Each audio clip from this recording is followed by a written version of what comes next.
হুম একবার ভাবলে কেমন দাঁড়ায় ব্যাপারটা।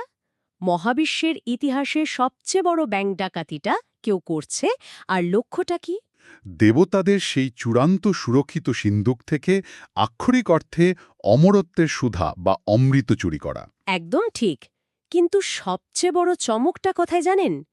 সেই ভয়ঙ্কর আর প্রায় অসম্ভব একটা ডাকাতি সফল করার পর সেই সুধা থেকে এক ফোঁটাও নিজের জন্য পান না করে পুরোটা অন্যের জন্য বিলিয়ে দেওয়া। মানে ক্ষমতার চূড়ান্ত শিখরে পৌঁছেও সেই ক্ষমতার মোহ ত্যাগ করা। ঠিক তাই। আজ আমাদের এই গভীর আলোচনায় আমরা প্রাচীন সংস্কৃত মহাকাব্য, ইন্দোনেশিয়ার বালি দ্বীপের পৌরাণিক লোককথা আর বেশ কিছু ঐতিহাসিক বিশ্লেষণের উপর ভিত্তি করে এই অসাধারণ পৌরাণিক চরিত্র গরুড়ের মহাকাব্যিক গল্পটি তুলে ধরব। তো চলুন বিষয়টি একটু ভেঙে দেখা যাক। এটি শুধু আকাশে উড়ে বেড়ানো কোনো সাধারণ পৌরাণিক পাখির গল্প নয়। না, মোটেও নয়। এটি এমন এক সত্তার গল্প যিনি ব্যক্তিগত অমরত্ব বা অসীম ক্ষমতার চেয়ে নিজের মায়ের মুক্তিকে বেশি গুরুত্ব দিয়েছিলেন। হুম এখানে সবচেয়ে চমকপ্রদ বিষয়টি হল কিভাবে এই কাহিনীর একেবারে পড়তে পড়তে নিঃস্বার্থতা আর ক্ষমতার একটা দারুণ ভারসাম্য লুকিয়ে আছে। আমরা যদি প্রাচীন গ্রন্থ এবং লোককথাগুলো বিশ্লেষণ করি তাহলে দেখতে পাব এটি কেবল একটা বড়সড় যুদ্ধ বা পরাক্রমের আখ্যান নয়, রাইট। বরং এটি একটি মানসিক বিবর্তনের দলিল। মানে ক্ষমতাশালী হওয়া এক জিনিস, আর সেই ক্ষমতার মোহ পুরোপুরি ত্যাগ করে একটি বৃহত্তর উদ্দেশ্য সাধন করা সম্পূর্ণ ভিন্ন বিষয়। আচ্ছা, গল্পের শুরুটা বুঝতে হলে আমাদের একটু পেছনে যেতে হবে। ধরুন, মহর্ষি কশ্যপের দুই স্ত্রী ছিলেন, কদ্রু এবং বিনতা। কদ্রু চাইলেন 1000 শক্তিশালী সাপের মা হতে, হ্যাঁ, নাগদের মা। আর বিনতা চাইলেন মাত্র 2টি সন্তান।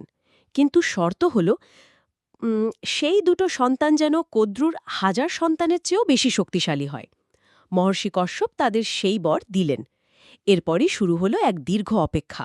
আর ঠিক এই অপেক্ষা পর্বেই কিন্তু মনস্তাত্ত্বিক দ্বন্দ্বের মূল বীজ রোপিত হয়। কদ্রুর ডিমগুলো থেকে নির্দিষ্ট সময়ে 1000 সাপের জন্ম হল, কিন্তু বিনতার ডিম থেকে কিছুই বেরোচ্ছিল না। অধৈর্য হয়ে পড়াটা তো খুব স্বাভাবিক। হ্যাঁ, আর প্রাচীন দর্শনে একটি খুব গুরুত্বপূর্ণ ধারণা আছে, মানে অধৈর্যই হল সমস্ত পতনের মূল। বিনতা অধৈর্য হয়ে তার প্রথম ডিমটি সময়ের আগেই ভেঙে ফেলেন। ও, এটা একটা বড় ভুল ছিল। একদম। সেখান থেকে জন্ম নেন অপূর্ণাঙ্গ অরুণ। এই অপূর্ণাঙ্গ সন্তান ভীষণ ক্ষুব্ধ হয়ে নিজের মাকেই অভিশাপ দেন যে তাকে দাসী হতে হবে। নিজের মাকে অভিশাপ? হ্যাঁ, এটি শুধু একটি অভিশাপ ছিল না, এটি ছিল কর্মফলের একটি নিখুঁত মেকানিজম। অরুণ এও বলে যান যে দ্বিতীয় ডিমটি যদি সে ধৈর্য ধরে রক্ষা করতে পারে তবে সেই সন্তানই তাকে একদিন মুক্ত করবে। এরপরই আসে সেই বিখ্যাত বাজির ঘটনা, যা পুরো পরিস্থিতিকে আরও জটিল করে তোলে। ইন্দ্রের ঐশ্বরিক সাদা ঘোড়া উচ্চৈঃশ্রবার লেজের রং নিয়ে বাজি। রাইট। কদ্রু বললেন লেজ কালো, বিনিতা বললেন সাদা। বাজি হল যে হারবে সে অন্যজনের দাসী হবে। কদ্রু ছলনাবশত তার সাপপুত্রদের ঘোড়ার লেজে পেঁচিয়ে কালো রঙের ভ্রিভম তৈরি করলেন। পরদিন যখন বিনিতা ঘোড়ার লেজ কালো দেখলেন, তিনি বাজি হেরে কদ্রুর দাসী হয়ে গেলেন। এখানে প্রতারণাই হয়ে দাঁড়ালো দাসত্বের শিকল।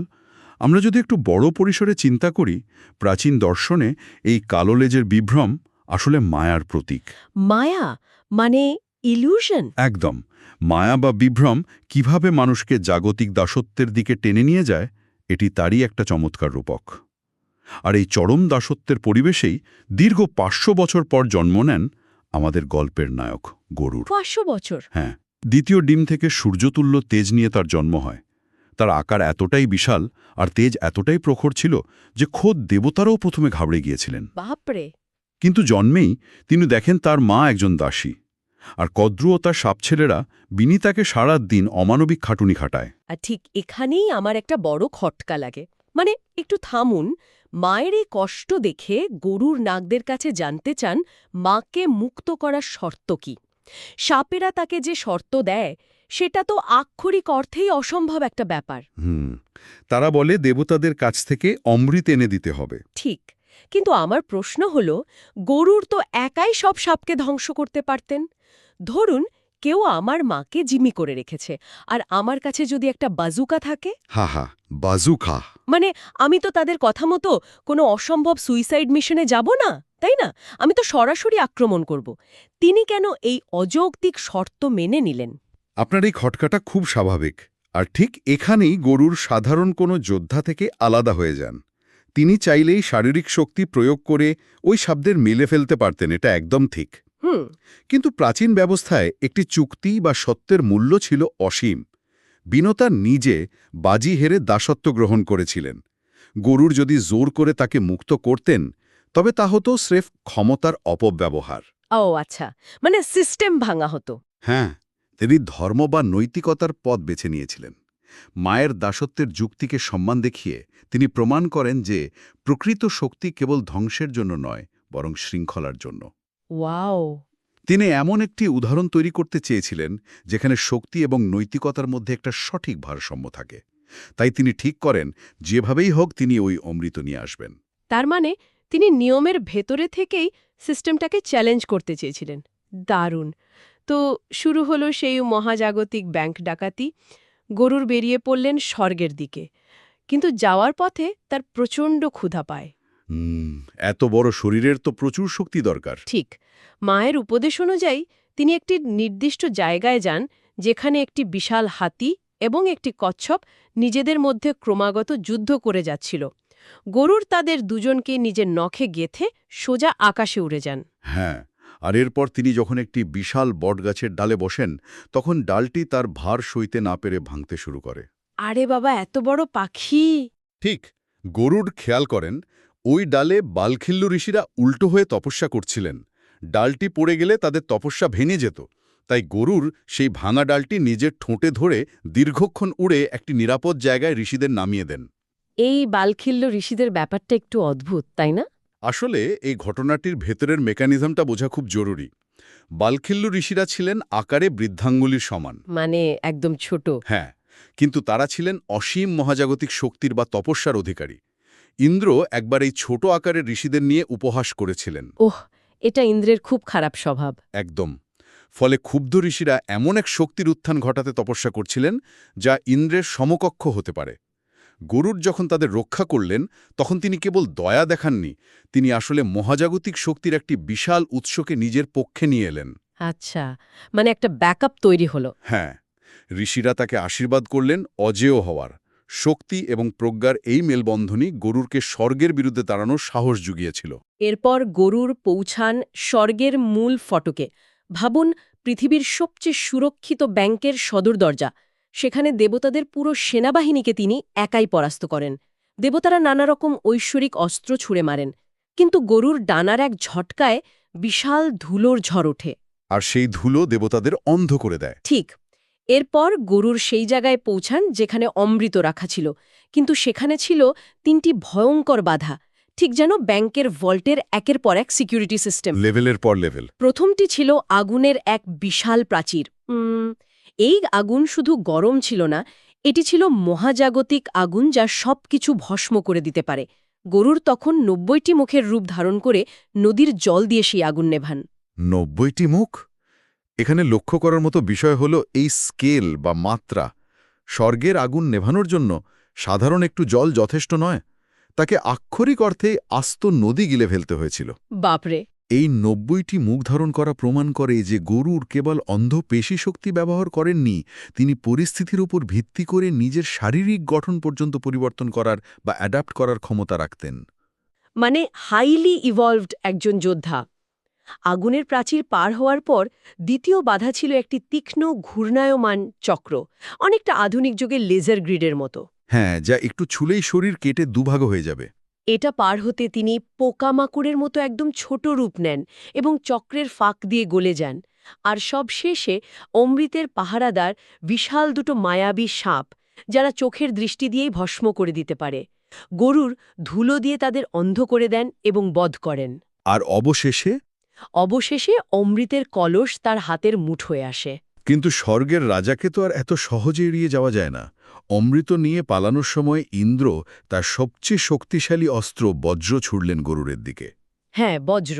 বজ্র হল এমন এক অস্ত্র যা কখনো লক্ষ্যভ্রষ্ট হয় না এবং ধ্বংস নিশ্চিত করে। আর এখানে একটা দারুণ মনস্তাত্ত্বিক খেলা আছে।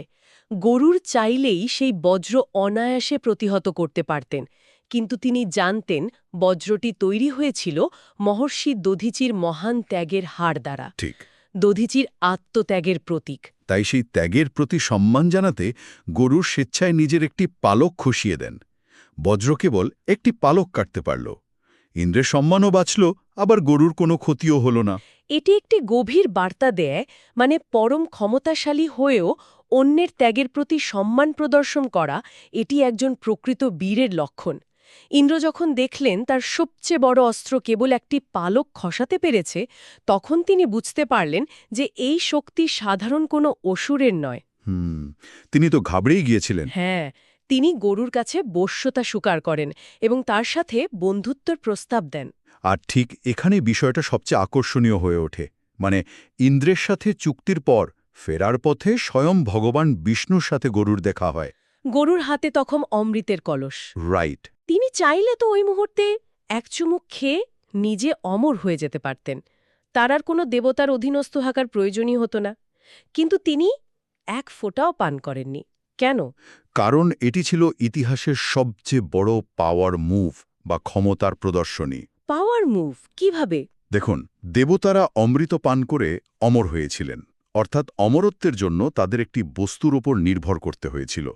গরুর যখন নিজের হাতে অমৃত পেয়েও তা প্রত্যাখ্যান করলেন, তখন তিনি প্রমাণ করলেন যে তিনি লোভ এবং জাগতিক মোহের অনেক ঊর্ধ্বে।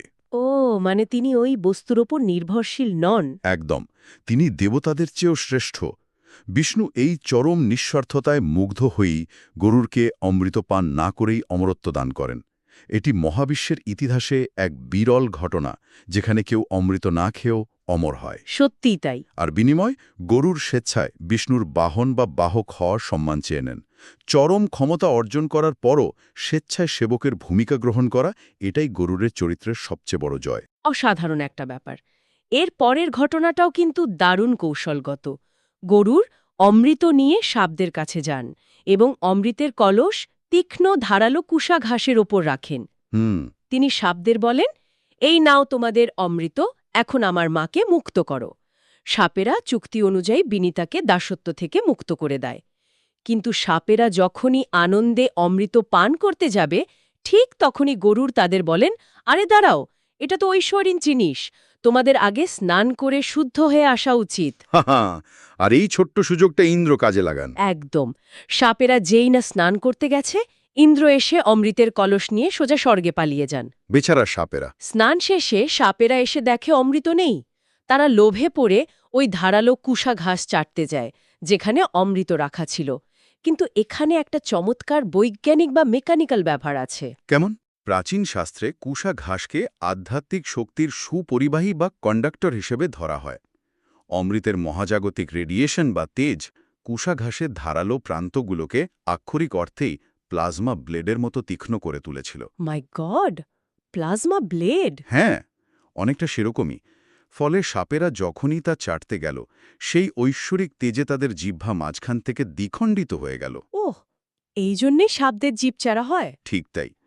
এভাবেই গরুর তার মাকে মুক্ত করলেন, আবার দেবতাদের অমৃত সুরক্ষিত রাখলেন। সত্যি এক অসাধারণ চাতুর্য। কিন্তু আমাদের সূত্রগুলো ঘাঁটলে দেখা যায় এই গল্পের আর একটা ভিন্ন মাত্রাও আছে। হ্যাঁ, ইন্দোনেশিয়ার দিককার গল্পটা। রাইট। ইন্দোনেশিয়ার বালি অঞ্চলে প্রচলিত পৌরাণিক কাহিনীতে এই আখ্যান কিছুটা অন্যভাবে বলা হয়েছে। সেখানে নাগরা অমৃত নয়, বরং ঐশ্বরিক জ্ঞান বা উইজডম চুরি করে রেখেছিল। এর ফলে পৃথিবীতে বিশৃঙ্খলা দেখা দেয়। তখন গরুর নাগদের সাথে যুদ্ধ করে সেই হারানো জ্ঞান উদ্ধার করেন। তাহলে এই পরিবর্তনটার মানে কি দাঁড়াচ্ছে? এর মানে দাঁড়ায় সংস্কৃতি এবং সময়ের সাথে সাথে গরুরের চরিত্রের বিবর্তন হয়েছে। তিনি কেবল একজন উগ্র আকাশচারী পাখি বা ধ্বংসাত্মক যোদ্ধা ছিলেন না। আচ্ছা। অমৃত উদ্ধারের ঘটনাটি ছিল শারীরিক শক্তির লড়াই, যেখানে তিনি পেশি শক্তি এবং কৌশল ব্যবহার করেছিলেন। আর বালিদ্বীপের কাহিনী অনুযায়ী জ্ঞানোদ্ধারের যুদ্ধটি ছিল মানসিক ও আত্মিক জাগরণের প্রতীক। অর্থাৎ ফিজিক্যাল থেকে স্পিরিচুয়াল। একদম। আর সবচেয়ে বড় কথা হলো, তিনি সেই জ্ঞান নিজের কাছে কুক্ষিগত না রেখে পৃথিবীতে ফিরিয়ে দেন। এটি প্রমাণ করে যে প্রকৃত জ্ঞান সবার জন্য উন্মুক্ত হওয়া উচিত। একজন যোদ্ধা কিভাবে ধীরে ধীরে জ্ঞানের রক্ষক হয়ে ওঠেন, এটি তারই চমৎকার দৃষ্টান্ত। আর এই বিবর্তনের কারণেই হয়তো গরুর কেবল ভারতেই সীমাবদ্ধ থাকেননি। ইন্দোনেশিয়া এবং থাইল্যান্ডের মতো দেশে তিনি আজও জাতীয় প্রতীক হিসেবে পূজিত হন। হ্যাঁ, অনেক দেশের এয়ারলাইন্স আর সামরিক বাহিনীরও প্রতীক তিনি। ঠিক বলেছেন। কম্বোডিয়া থেকে বালি পর্যন্ত তার মূর্তিগুলো ক্ষমতার চেয়েও বড় এক উদ্দেশ্যের কথা স্মরণ করিয়ে দেয়। এমনকি ভারতের স্পেশাল ফোর্সেস মানে গরুর কমান্ডো বাহিনীও এই ক্ষিপ্রতা, বুদ্ধিমত্তা এবং সুরক্ষার আদর্শে অনুপ্রাণিত। তারা শুধু আক্রমণ করতে জানে না, তারা রক্ষা করতে জানে। এটি একটি গুরুত্বপূর্ণ প্রশ্ন সামনে নিয়ে আসে। কি প্রশ্ন? আধুনিক জীবনে এই কাহিনীটি কিভাবে আমাদের গাইড করতে পারে? মানে আজকের যুগে যেখানে সবাই নিজের ক্ষমতা, প্রতিপত্তি আর প্রভাব বাড়াতে ব্যস্ত, ক্ষমতার চূড়ান্ত পর্যায়ে পৌঁছেও কিভাবে মাটির কাছাকাছি থাকা যায়? এটা খুব প্রাসঙ্গিক। কিভাবে অহংকার থেকে মুক্ত হয়ে কর্তব্যের প্রতি অবিচল থাকা যায়? গরুর তার নিখুঁত উদাহরণ। তিনি পুরো স্বর্গকে চ্যালেঞ্জ করেছিলেন শুধু নিজের মায়ের মুক্তির জন্য, নিজের কোনো স্বার্থের জন্য নয়। আধুনিক জীবনে আমরা যখনই ক্ষমতার মোহে অন্ধ হয়ে যাই, তখন গরুরের এই গল্প স্মরণ করিয়ে দেয় যে আসল জয় ক্ষমতা অর্জনে নয়, বরং সেই ক্ষমতাকে সঠিক উদ্দেশ্যে ব্যবহার করার মধ্যে নিহিত। চমৎকার বিশ্লেষণ। আমরা আজকের আলোচনা থেকে দেখলাম কিভাবে একটি প্রতারণার কারণে শুরু হওয়া দাসত্ব থেকে মায়ের মুক্তির জন্য গরুর স্বর্গের বিরুদ্ধে এক অসম্ভব লড়াই করেছিলেন। রাইট? নিজের অমরত্বের সুযোগ স্বেচ্ছায় ত্যাগ করে তিনি দেবতাদেরও শ্রেষ্ঠত্ব প্রমাণ করেছিলেন। শারীরিক শক্তির পাশাপাশি আধ্যাত্মিক জ্ঞানের রক্ষক হিসেবে তার বিবর্তন সত্যিই এক অনুপ্রেরণার গল্প। একদম ঠিক। ক্ষমতা তখনই সার্থক হয় যখন তার পেছনে কোনো মহৎ উদ্দেশ্য থাকে। গরুরের এই ভক্তি এবং প্রজ্ঞার সংমিশ্রণই তাকে চিরন্তন করে রেখেছে। আজ বিদায় নেওয়ার আগে একটু ভেবে দেখার মতো একটি চমকপ্রদ তথ্য রেখে যাচ্ছি। আমরা এতক্ষণ আলোচনা করেছি কিভাবে গরুর বিষ্ণুর বাহন হলেন এবং কিভাবে তিনি যোদ্ধা থেকে প্রজ্ঞার প্রতীক হলেন। কিন্তু পরবর্তীতে ভগবান বিষ্ণু এবং তার বাহন গরুরের সম্পর্ক এতটাই গভীর হয়েছিল যে বিষ্ণু জীবন, মৃত্যু, কর্ম এবং আত্মার গন্তব্য নিয়ে মহাবিশ্বের সবচেয়ে গূঢ় রহস্যগুলো এই গরুরকেই শিখিয়েছিলেন। যা আমরা আজ গরুর পুরাণ নামে জানি। ঠিক ধরেছেন, যা পরবর্তীতে গরুর পুরাণ নামে পরিচিত হয়। একবার ভেবে দেখুন কিভাবে মহাবিশ্বের সবচেয়ে ভয়ঙ্কর এবং শক্তিশালী এক যোদ্ধা কেবল তার নিঃস্বার্থতা এবং চরম ভক্তির কারণে জীবন ও মৃত্যুর সবচেয়ে বড় দার্শনিক এবং আধ্যাত্মিক জ্ঞানের আধার হয়ে উঠলেন।